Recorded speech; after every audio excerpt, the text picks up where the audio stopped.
bibili lang tayo ng gagawing sugar cane juice. Ito ang sugar cane. Nakahati-hati na po sila. Mga 4 pieces lang kasi good for 1 person. At ito guys ang tinatawag natin na kugon roots. Ayan. Malinis na siya guys. Yan ang kugon roots. Very familiar yan sa ating Pinas. Mayroon yan. Ito na siya guys, yung naka-prepare na siya. Ayan, kugon. At ito ang matay. Parang ano yata ito? Water chestnut. This is water chestnut. And carrots. To put carrots. Yan lang po. Na 4 na yan. Ayan, carrots. Napakalinamnam na po siya.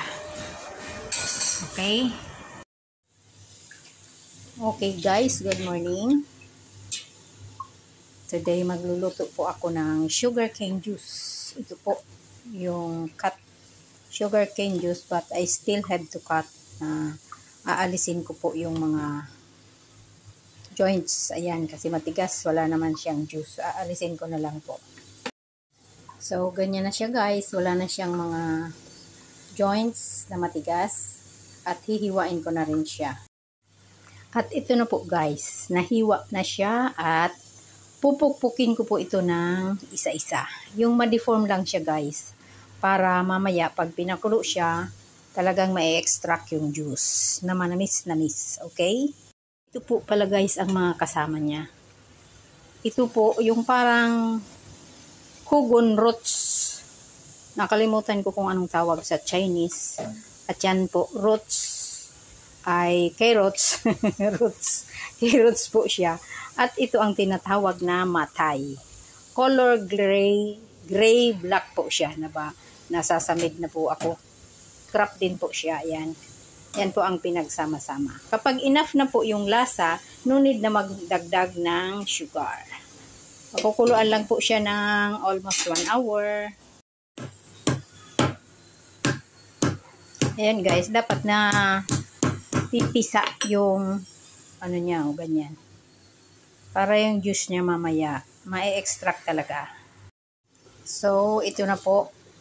Napukpok na po natin ang ating sugar cane.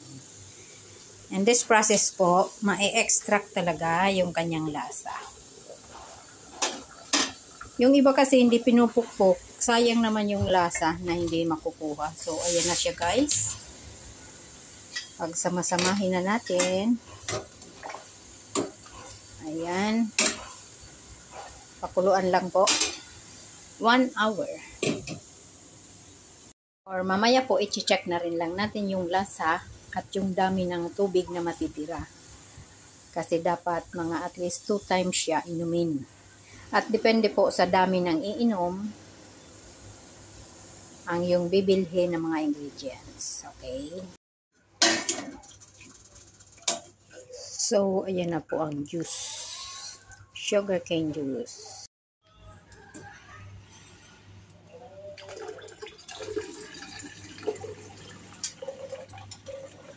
Ayan po, gumamit ako ng strainer.